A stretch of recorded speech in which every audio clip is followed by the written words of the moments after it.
3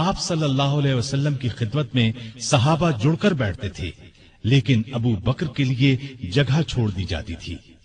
جب وہ اپنی جگہ پر آ کر بیٹھتے تو آپ ان کی طرف رخ کر لیتے تھے۔ آپ صلی اللہ علیہ وسلم فرمایا کرتے تھے، ابو بکر تمام لوگوں میں مجھے سب سے زیادہ پیارے ہیں۔ آپ صلی اللہ علیہ وسلم نے کئی بار انہیں جنت کی بشارت دی۔ ایک مرتبہ فرمایا، ابو بکر حوض کوثر پر میرے ساتھ ہوں گے۔ ایک مرتبہ نبی کریم صلی اللہ علیہ وسلم نے 10 صحابہ کے نام لے کر فرمایا کہ یہ جنتی ہیں۔ ان میں پہلا نام ابو بکر صدیق کا لیا۔ ابو بکر صدیق غریبوں اور محتاجوں کی بہت مدد کرتے تھے۔ اللہ کے راستے میں خرچ کرنے میں سب کو پیچھے چھوڑ دیتے تھے۔ اللہ کا خوف اس قدر تھا کہ حساب کے دن کا خیال آنے پر کانپ جاتے تھے۔ فرمایا کرتے تھے، کاش میں ایک تنکا ہوتا، کسی کو کوئی بات کہہ دیتے تو فوراً اس سے معافی مانگ لیتے۔ لوگوں کو سلام کرنے میں پہل کرتے تھے۔ پرہیزگاری تو حد درجے کی تھی۔ ایک دن آپ کا غلام کھانے کی کوئی چیز لایا، آپ نے اس میں سے کچھ کھا لیا، لیکن کھانے کے بعد غلام نے آپ سے پوچھا، آپ کو معلوم ہے کہ آپ نے جو کھایا ہے وہ کیا ہے؟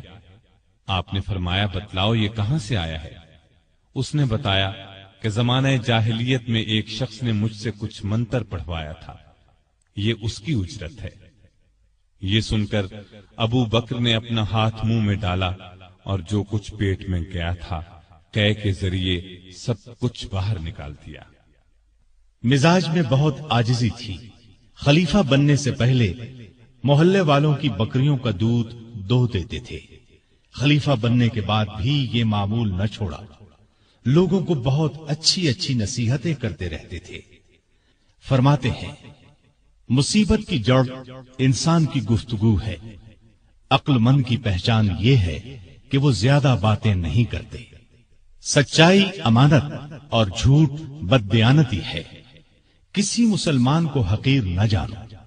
جس قوم میں بری باتیں عام ہو جائیں تو اللہ اس کو مصیبت میں ڈال دیتا ہے۔ ہر اچھے کام کے ثواب کا ایک اندازہ ہے، لیکن صبر کا ثواب بے اندازہ ہے۔ گناہ سے توبہ کرنا ضروری ہے، لیکن گناہ سے بچنا اس سے بھی زیادہ ضروری ہے۔ اس دن پر رو جو تیری عمر سے گزر گیا اور تو نے اس میں کوئی نیکی نہیں کی۔ اللہ تعالیٰ اس وقت تک نفلی عبادت قبول نہیں کرتا جب تک کہ تم فرض ادا نہ کرو۔ جو قوم جہاد کو چھوڑ دیتی ہے اللہ اس کو ذلیل کر دیتا ہے۔ مظلوم کی بد دعا سے بچو، کیونکہ اللہ اس کو فوراً سن لیتا ہے۔ علم بغیر عمل کے بیکار ہے۔ بروں کے پاس بیٹھنے سے اکیلے بیٹھ رہنا بہت اچھا ہے۔ دوائیں کھا کھا کر صحت مند نہیں بنا جا سکتا۔ جس پر نصیحت اثر نہ کرے اس کا دل ایمان سے خالی ہے۔ مسکین اور محتاج کو عاجزی اور ادب سے خیرات دو، اس لیے کہ خوشی سے خیرات دینا اس کے قبول ہونے کی نشانی ہے۔ اللہ سے شرم کرو۔ ہر کام کرتے وقت یاد رکھو اللہ تمہیں دیکھ رہا ہے۔ بڑائی پرہیزگاری میں ہے اور عزت عاجزی میں۔ آپس میں بھائی بھائی بن کر رہو جیسا کہ تمہیں اللہ نے حکم دیا ہے۔ ایک دوسرے سے تعلق مت توڑو، کسی سے حسد نہ کرو اور نہ کسی کے خلاف دل میں کینہ رکھو۔ سامعین محترم، ابھی آپ دارالسلام اسٹوڈیو سے خلفائے راشدین کا پہلا حصہ خلیفہ راشد سیدنا ابو بکر صدیق رضی اللہ عنہ سماعت فرما رہے تھے۔